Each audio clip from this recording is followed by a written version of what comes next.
दुनिया में गरीब पैदा होना कोई जुर्म नहीं, लेकिन गरीब मरना सबसे बड़ा पाप है। गरीबी इस दुनिया की सबसे बड़ी मुश्किल चीज है। पेट भरने के लिए इंसान सब कुछ कर गुजरने को तैयार हो जाता है। कभी-कभी तो इंसान वह सब कुछ कर बैठता है जो उसे नहीं करना चाहिए, लेकिन वह वक्त, हालात और किस्मत के आगे मजबूर हो जाता है। मेरा नाम कनिका है। मेरा रिश्ता भी ऐसे ही एक गरीब घर से है, जहाँ एक वक्त की रोटी भी बड़ी मुश्किल से नसीब होती थी। हम सब 7 भाई-बहन थे और मैं सबसे बड़ी थी। मेरे पिताजी एक मैकेनिक का काम करते थे और मेरी माँ लोगों के घरों में झाड़ू-पोछा करने का काम करती थी। हमारे माँ-बाप इतनी मेहनत के बाद भी बस इतना ही कमा सकते थे कि एक वक्त की रोटी ही हमें पेट भरकर खिला सकते थे। मैं जब 16 की हुई तो मैं भी माँ के साथ काम पर जाने लगी। मालकिन की बेटी भी मेरी ही उम्र की थी और हर समय मोबाइल पर लगी रहती थी। मैं सफाई करने के बाद उस लड़की के कमरे में बैठी रहती। वह अपने माँ-बाप की इकलौती बेटी थी, इसलिए मुझसे बातें करने लगती। मुझे मोबाइल की वीडियो दिखाती थी। कभी फेसबुक, इंस्टाग्राम यूज़ करना सिखाती, तो कभी उसका अकाउंट लॉग इन करना। मैं उससे कहती कि दीदी, मैं यहाँ सीखकर क्या करूँगी? मेरे पास तो मोबाइल फ़ोन नहीं है और ना ही कभी मेरे पिताजी मुझे मोबाइल दिलवा सकते हैं। तो वह मेरी बात पर कहती, जब मैं नया मोबाइल लूँगी ना, तो तुम्हें अपना पुराना मोबाइल दे दूँगी। फिर तुम इसे अपने पास रख लेना। वह अपने पुराने कपड़े और जूते और अपना बाकी सामान, जो अब उसके इस्तेमाल का न रहता, वह मुझे दे दिया करती थी। वो देखने में ज़्यादा पुराने नहीं लगते थे। वह बहुत अमीर थी, शायद इसीलिए उनकी बेटी एक ही चीज़ को ज़्यादा बार इस्तेमाल नहीं किया करती थी। उसे घर का खाना बिल्कुल भी पसंद नहीं था। वह अक्सर बाहर से खाना मंगवाती और अपने साथ मुझे भी खिलाती। उस लड़की का दिल बहुत अच्छा था, लेकिन कभी-कभी मुझे उसकी कुछ हरकतें ठीक नहीं लगती थी। वह फेसबुक पर हमेशा लड़कों से ही बात किया करती थी। मुझे भी उन लड़कों की तस्वीरें दिखाती। वह नौजवान बेहद खूबसूरत और स्मार्ट से होते थे। एक बार की बात है, उसने एक अरबी नौजवान की तस्वीर मुझे दिखाई और दिखाकर कहने लगी, यह सऊदी अरब का एक अमीर व्यक्ति है। इसका सऊदी में आलीशान बंगला है। यहाँ नौकरी करने वाली लड़कियों को 10 लाख रुपए देता है। यह सुनकर मेरी आंखें हैरत से फटी की फटी रह गई। मेरी मालकिन की बेटी तो बहुत अमीर थी, लेकिन वह बिल्कुल भी खूबसूरत नहीं थी और मैं गरीब थी, लेकिन मैं बहुत हसीन और खूबसूरत थी। मेरा गोरा रंग, लंबे बाल और ब्राउन आंखें देखकर लोग मेरी तारीफ करते थे। बस मेरे गरीब कपड़े मुझे मेरी औकात याद दिला जाते थे। उस मालकिन की बेटी का नाम मनीषा था। एक बार जैसे ही मैं माँ के साथ काम करने के लिए उसके घर पहुंची, वह शायद मेरा ही इंतजार कर रही थी। मुझे देखकर उसके चेहरे पर एक अलग ही चमक आ गई। मैं मालकिन के घर की सफाई करती थी, बाकी सारा काम मेरी माँ करती थी। लेकिन उस दिन तो मनीषा ने मुझे कोई काम भी करने नहीं दिया। मुझे अपने साथ ऊपर अपने कमरे में ले गई। मैंने उससे कहा भी था कि मुझे पहले सफाई करने दो, फिर हम बातें कर लेंगे। लेकिन वह मेरी कोई बात नहीं सुन रही थी। उसने अपनी अलमारी खोली और अपना जोड़ा मुझे दिया और कहने लगी, इसे जल्दी से पहन कर आओ। मैं हैरान थी कि वह मुझे अपने कपड़े क्यों दे रही है। मैंने आज तक हमेशा से उसकी उतरन ही पहनी थी। आज तक कभी नया कपड़ा बदन पर नहीं पहना था, इसलिए मुझे कुछ हिचकिचाहट सी महसूस हो रही थी। मैंने कहा, मनीषा दीदी, मैं कैसे आपके नए कपड़े पहन सकती हूँ? मैं बेहद नर्वस थी, क्योंकि आज जिंदगी में पहली बार मैं कोई नया कपड़ा पहनने जा रही थी। मैंने उसे समझाने की बहुत कोशिश की, लेकिन वह मेरी कोई बात नहीं सुन रही थी। इसलिए वह कपड़े पहनकर मैं बाहर आ गई। उसने मेरे सुनहरे बाल खोले और मेरे बालों पर ब्रश करने लगी। मुझे बहुत अजीब लग रहा था। मनीषा दीदी ने मेरा मेकअप भी कर दिया था, फिर मेरी तस्वीर खींचने लगी। मुझे उसकी यह बात समझ नहीं आ रही थी। वह मेरी तस्वीरें अपने मोबाइल पर क्यों ले रही थी? मैंने उससे पूछा तो कहने लगी कि तुम बहुत खूबसूरत हो। तुम्हें अपने हुस्न की कीमत का अंदाजा नहीं है। यह कहते हुए उसकी आंखों में एक अजीब सी चमक थी। मुझे उसकी यह बात कुछ अजीब-सी लगी। मैं जानती थी कि मैं हसीन और खूबसूरत हूँ, पर इसका क्या मतलब था? लेकिन हम गरीबों का हुस्न कब हमारी किस्मत बदलता है। मनीषा देखने में बेहद खूबसूरत नहीं थी, लेकिन जितना पैसा उसके पास था, उससे तो कोई भी आदमी शादी के लिए तैयार हो जाता। कुछ देर तक वह अपने मोबाइल पर ही लगी रही, उसे चलाती रही और मुस्कुराती रही। एक अजीब-सी चमक थी उसकी आँखों में, जैसे वह दिल ही दिल में बहुत ज़्यादा खुश हो रही हो। फिर उसने अपना मोबाइल मेरे तरफ कर दिया, कहने लगी, "ये देखो, तुम्हारी तस्वीरों पर थोड़ी-सी देर में कितने ज़्यादा लाइक और कमेंट आए हैं।" मैंने देखा तो मेरी तस्वीरें फ़ेसबुक की पोस्ट पर लगी हुई थी, लेकिन उस समय मुझे यह मालूम नहीं था कि फ़ेसबुक पर तस्वीरें डालना बुरी बात है। वह मुझे कहने लगी कि एक अरबी है, जो बहुत ज़्यादा अमीर है। उसने एक ओल्ड एज होम खोल रखा है। उसे वहाँ सेवा के लिए एक लड़की चाहिए, जिसे वह 1 महीने में इंडियन करेंसी के हिसाब से 10 लाख रुपए देगा और वीज़ा टिकट भी खुद देगा। लेकिन उसे लड़की खूबसूरत ही चाहिए और उसे तुम पसंद आ गई हो। मैं यह सुनकर बहुत ज़्यादा खुश हुई थी। महीने में 10 लाख से तो मेरे घर के हालात बहुत बेहतर हो सकते थे। इतना पैसा तो मेरे माता-पिता पूरी ज़िंदगी में भी नहीं कमा सकते थे। मैंने यही बात अपनी माँ को घर जाकर बताई, तो मुझे हैरत से देखने लगी और कहने लगी कि एक अकेली लड़की को हम एक दूसरे देश कैसे भेज सकते हैं? पता नहीं वह आदमी झूठ बोल रहा है या सच कह रहा है। मैंने अपनी माँ को कहा कि मनीषा दीदी उसे बहुत अच्छी तरह से जानती है। मेरी माँ सोच में पड़ गई। मैंने कहा, माँ क्या ज़रूरी है कि हम लोग हमेशा गरीबी की ज़िंदगी गुज़ारें? अगर मुझे मौका मिल रहा है तो क्यों ना इसका फायदा उठाया जाए। मनीषा दीदी ने बताया है कि वहाँ पर मुझ जैसी और भी लड़कियां काम करती है और वहाँ सबको 1 महीने में 10 लाख रुपए देता है। जब से मैंने माँ को यह बात बताई थी, माँ परेशान सी रहती थी। पिताजी ने भी मना कर दिया था। शायद मेरी किस्मत में कुछ और ही लिखा था। कुछ दिन बाद ही मुझे मनीषा ने अपना पुराना मोबाइल दे दिया और कहने लगी, मैंने नया खरीद लिया है, इसे तुम रख लो। अगर तुम्हारे घर वाले माने तो इस अरबी के पास चली जाओ, तुम्हारे दिन बदल जाएंगे। मुझे फेसबुक इस्तेमाल करना नहीं आता था। मैं बहुत खुश हुई थी।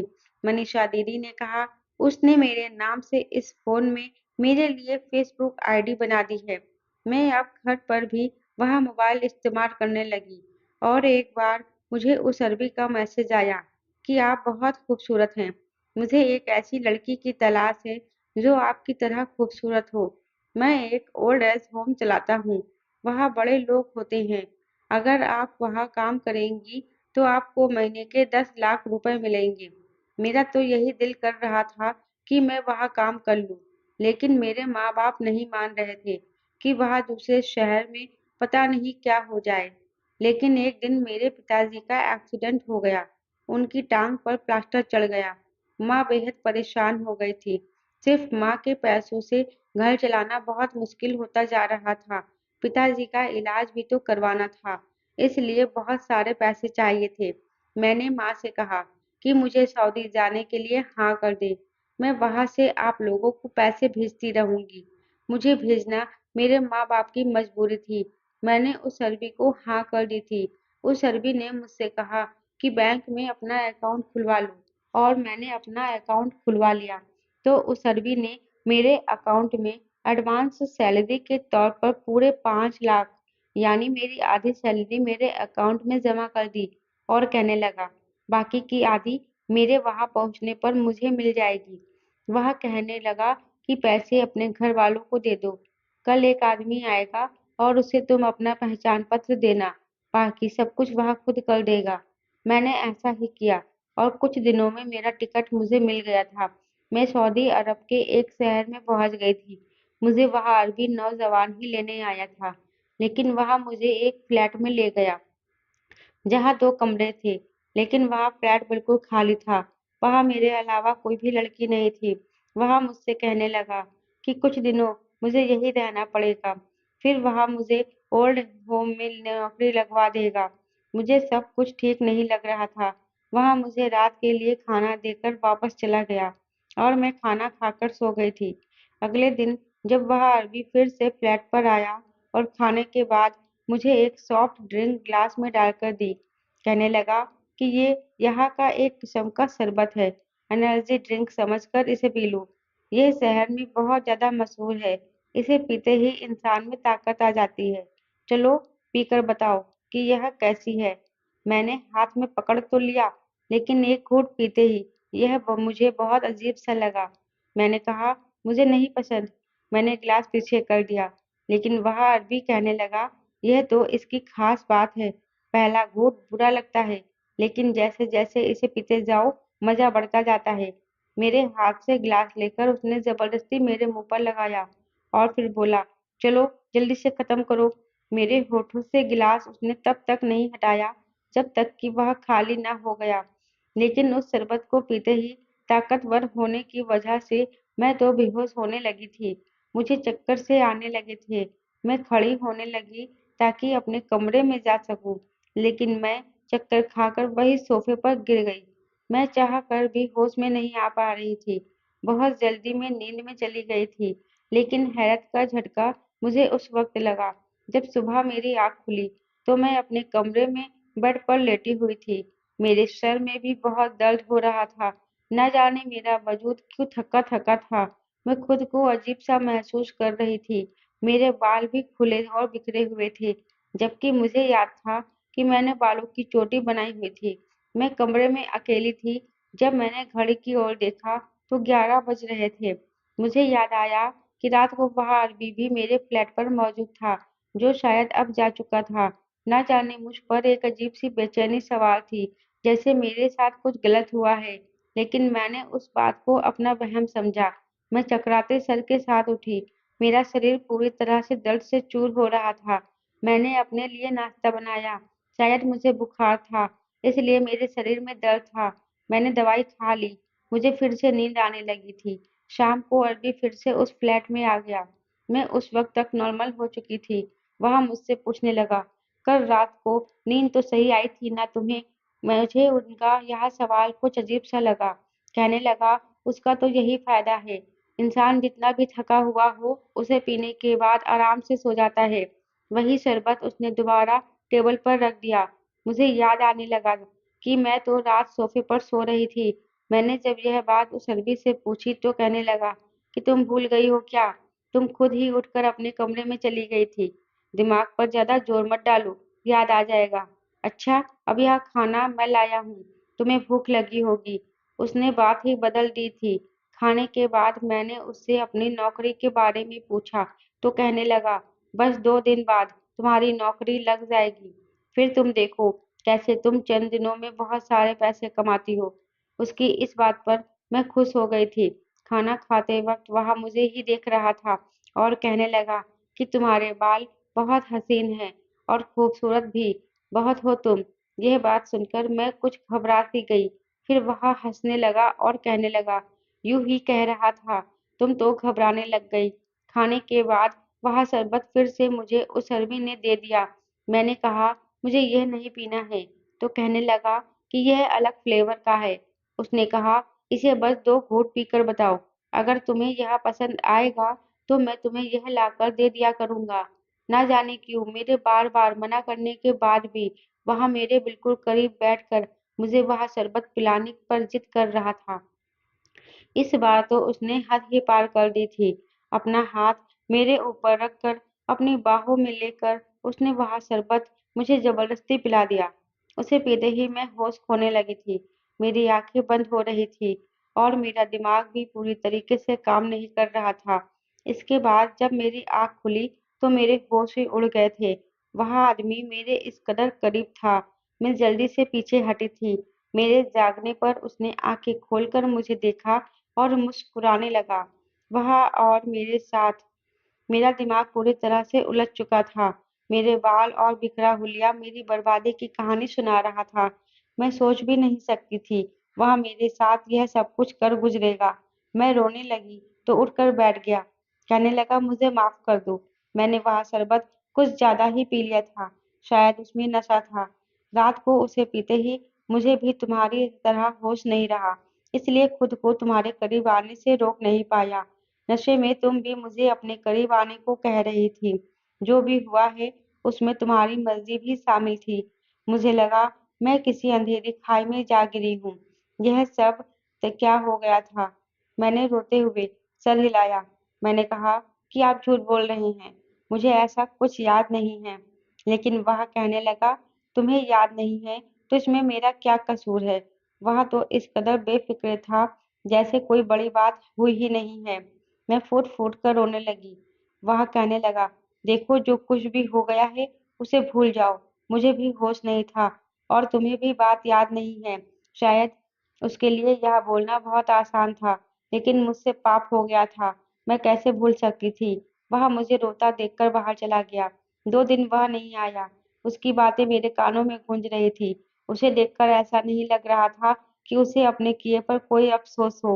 मेरा यह हाल है कि जी चाह रहा था कि खुद को ख़त्म कर लूँ। वह जब 2 दिन बाद वापस आया, तो मैं अभी भी रो रही थी, बहुत ज़्यादा रोए जा रही थी। वह कहने लगा, अब बस भी करो, तुम्हारे रोने से सब कुछ ठीक नहीं हो जाएगा। तुम भूल जाओ हमारे बीच जो कुछ भी हुआ है। मैं भी भूल जाता हूँ। इतना आसान था उसके लिए ये सब कुछ कहना। मुझे उस पर बहुत ज़्यादा गुस्सा आने लगा। मैंने कहा, मुझे कोई नौकरी नहीं करनी, मुझे वापस अपने देश जाना है, मुझे वापस भेजो। कहने लगा, मैंने बहुत पैसे खर्च करके तुम्हें यहाँ पर बुलवाया है, इसलिए भूल जाओ कि तुम वापस जा सकती हो। मैं उस वक़्त बुरी तरह से उसके चंगुल में फँस चुकी थी। एक अजनबी जगह थी जहाँ मैं किसी को नहीं जानती थी। अगर वहाँ से चली भी जाती तो कहाँ जाती? वह मुझे बर्बाद कर चुका था और उसे इतना सा भी अफ़सोस नहीं था। मेरा परिवार जो दर्द से चूर था, मैं उनके हालात सुधारने के लिए यहाँ पर आई थी। मैं सोच चुकी थी कि नौकरी लग जाए तो दोबारा उसकी शक्ल भी ना देखूँगी। कहने लगा, तैयार हो जाओ, मैं कल तुम्हें ओल्ड एज होम में छोड़ दूँगा। मैं उठकर तैयार हो गई और यह सोच चुकी थी कि अगर उसने मेरे रहने का इंतज़ाम नहीं किया तो मैं खुद कर लूँगी, लेकिन इसके इस फ्लैट में वापस नहीं जाऊँगी। लेकिन उसके साथ जाना अभी मेरी मजबूरी थी। मैं उसके साथ चली गई। वह मुझे एक बहुत बड़ा बंगला दिखा था, लेकिन मैं यह देखकर हैरान रह गई थी कि वहाँ तो सिर्फ मर्द थे और सब के सब बूढ़े नहीं थे, हर उम्र के थे। मुझे देखकर तो जैसे सबकी आँखें चमक गई थी। मुझे एहसास होने लगा था कि मैं बुरी तरीके से फँस चुकी हूँ। वह अरबी मुझसे मेरा पासपोर्ट और मोबाइल हर चीज़ ले चुका था। मुझे एक कमरे में ले गया। वहाँ 3-4 लड़कियाँ और थी मेरे उम्र की ही थी। उन्हें देखकर तो मुझे कुछ शांति मिली। शुक्र है कोई मुझ जैसी और तो है। वह भी सब की सब बहुत खूबसूरत और हसीन थी। वह अरबी को देखकर डर गई थी। उसने उनसे बहुत कठोर आवाज़ में कहा, अगर उन्होंने उसकी बात नहीं मानी तो वह उन्हें जान से मार डालेगा। दरअसल वह अरबी फेसबुक पर झूठ बोलकर खूबसूरत लड़कियों को अपने जाल में फंसाता था, उन्हें नौकरी का लालच देता था और वह उस बंगले में उनसे जिस्म फरोशी का काम लेता था। वहाँ लड़कियां भी अपनी गरीबी और मजबूरी के हालातों से परेशान होकर उस आदमी की बातों में आ गई थी। उसने हमको शॉर्टकट से पैसे कमाने का लालच देकर अपने जाल में फंसा लिया था। हम गरीब लड़कियां ऐसे चालबाज लोगों के हत्थे चढ़ जाते हैं और फिर सारी जिंदगी पछताते हैं। इस बंगले में अलग-अलग मर्द आते और अपनी मर्जी की लड़की की सौदेबाजी करते थे। कभी-कभी ऐसा भी होता, कोई ग्राहक हम लड़कियों को अपने साथ भी ले जाते और अगले दिन वही छोड़ जाते। एक बार मुझे एक ऐसा आदमी अपने साथ अपने फ्लैट में ले गया, जो देखने में वह भारतीय लग रहा था। मैं पिछले 6 महीने से जिस्म फरोशी कर रही थी, लेकिन इस काम की आदी नहीं हो पाई थी। मैं हर बार इस पाप को करते हुए रोती थी। सामने वाले से मिन्नतें करती थी कि ऊपर वाला मुझे इस पाप से दूर रहने दे, लेकिन मेरे ज़रा से विरोध करने पर वह लोग जानवरपन पर उतर आते थे। मेरे साथ मार-पीट भी करते थे। मुझे अपने पैसे कमाने के फैसले पर बहुत ज़्यादा पछतावा हो रहा था, लेकिन मेरे पास वहाँ से भागने का कोई रास्ता नहीं था। वो आदमी मुझे अपने कमरे में ले गया, फिर मेरे पास आकर बैठ गया। मैं पीछे हट गई। वह मुझे गौर से देखने लगा। मेरे कान के पास आकर उसने मुझसे पूछा, कि तुम्हारे कान में चोट कैसे लगी। मैंने उसे रोते हुए कहा कि मुझे इस काम से बहुत ज़्यादा नफ़रत है, लेकिन मुझे यहाँ ज़बरदस्ती मेरी मर्ज़ी के खिलाफ भेजा जाता है। इसलिए जब मैं यह गंदा काम करने से मना करती हूँ, तो मुझ पर जुल्म-सितम किया जाता है, मुझे मारा जाता है, मेरे कान में पहले टफ्स को खींचा जाता है, इसलिए मुझे यह चोट लग गई। पहली बार मैंने अपने लिए एक आदमी की आँखों में दर्द की लहर देखी थी। उसने सबसे पहले मेरे कानों के टॉप्स उतारकर मुझे एक तकलीफ से आज़ाद किया था। फिर मुझे ठंडे पानी का गिलास दिया, कहने लगा, "यह सादा पानी है, इसमें कोई नशा नहीं है।" यह सुनकर मैं कठिन मुस्कुराहट चेहरे पर सजाकर बोली कि ऐसा करो, मुझे कोई नशा पिला दो कि मैं इस पाप को सहने की तकलीफ भूल जाऊं। मेरी आंखों में आंसू छलक रहे थे। उस आदमी ने मुझसे कुछ नहीं कहा और कमरे में मुझे छोड़कर बाहर निकल गया था। फिर वह पूरी रात मेरे कमरे में नहीं आया था। मैं उसका इंतजार करके थक कर सो चुकी थी। सुबह जब मेरी आँख खुली तो मेरा कमरा अभी भी खाली था। मुझे हैरत इस बात पर थी कि वह व्यक्ति मेरी दोगुनी कीमत अदा करके मुझे अपने साथ लाया था। तो फिर उसने मुझे अभी तक छुआ क्यों नहीं? जिस्म फरोशी के अड्डे पर आने वाले नौजवान अपने पैसे हम जैसी लड़कियों से पूरे वसूल कर ही हमारी जान छोड़ते थे। फिर ये कैसा इंसान था? मैं जब कमरे से बाहर निकली तो वह सोफे पर बैठा सिगरेट पी रहा था। उसकी आंखें बता रही थी कि वह रात को नहीं सोया है। सामने टेबल पर रखा डिब्बा सिगरेट से भरा पड़ा था। पहले मुझे लगा कि शायद वह पूरी रात जागकर सिगरेट पीता रहा है। मुझे देखकर उसने सिगरेट बुझा दी थी। फिर कहने लगा, तैयार हो जाओ, मैं तुम्हें वापस छोड़ देता हूँ। मैं तैयार हो गई, लेकिन मुझे उस व्यक्ति पर हैरत थी कि वापस जाने से पहले उसने मुझे एक छोटे से टॉप्स दिए और कहने लगा कि इसे पहन लो, मेरी तरफ से तुम्हारे लिए तोहफा है। तुम पहनोगी तो मुझे खुशी होगी। मैंने वह पहन लिए। मुझे वह आदमी बहुत अलग सा लगा था। 2 दिन बाद वह फिर मेरी दोगुनी कीमत देकर मुझे अपने साथ ले गया। आज भी वह मुझे मेरे कमरे में आराम करने की सलाह देकर बाहर निकल गया था। मैं जितना उस आदमी पर हैरान होती, उतना कम था। मैं भी कुछ देर बाद बाहर आ गई। वह एक तस्वीर हाथ में पकड़े रो रहा था, साथ ही साथ सिगरेट भी पी रहा था। मैं उसके पास आ गई। मुझे देखकर उसने वह तस्वीर हटा ली। मैंने उससे पूछा, यह कौन है? कहने लगा, मेरी बहन। वह भी ऐसे ही किसी शख्स के हत्थे चढ़ गई थी। भारत से वह उससे शादी करके अपनी पत्नी बनाकर यहाँ लाया था और फिर उसे जिस्म फरोशी का काम लेने लगा था। जब तक मैं यहाँ पहुँचा, वह मर चुकी थी। इस इंतजार में कि शायद उसे कोई बचाने आ जाएगा। वह रोते हुए कहने लगा, मुझे देर हो गई। काश मैं पहले पहुँचकर उसे बचा लेता, लेकिन उसे तो बचा नहीं पाया। इसलिए सोचा कि उस जैसी बहुत सी लड़कियों को ज़रूर बचाऊँगा। मैं उसे गौर से देखने लगी। वह कहने लगा, मैंने जो टॉप्स तुम्हें दिए थे, उस पर एक कैमरा लगा था। इस कैमरे की वजह से उन लोगों की सारी रिपोर्ट मुझ तक पहुँच गई थी। मेरा एक दोस्त है, जो यहाँ पुलिस में है। उसने मेरी मदद की है। अब तक तो उस बंगले पर पुलिस का छापा भी पड़ चुका होगा। अब तुम आज़ाद हो। यह सुनकर मुझे अपने कानों पर यकीन नहीं आ रहा था। खुशी के मारे मैं रो रही थी। अगले ही दिन मुझे मेरा पासपोर्ट मिल गया। वह आदमी भी भारत जा रहा था। जहाज में ही उसने मुझसे शादी के लिए मेरी मर्जी पूछी। वह एक अच्छा इंसान था। मेरे अतीत को जानते हुए भी उसने मेरे साथ जिंदगी बिताने का फैसला किया था। इसलिए मैंने उसे इनकार नहीं किया। भारत पहुंचकर अपने घर जाकर अपनी माँ के गले लग गई और खूब रोने लगी। कुछ दिनों बाद ही मेरी उससे शादी हो गई और आज मैं अपनी जिंदगी में बहुत खुश हूँ, सिर्फ उस इंसान की वजह से, जिसने सब कुछ जानते हुए भी मुझे सहारा दिया।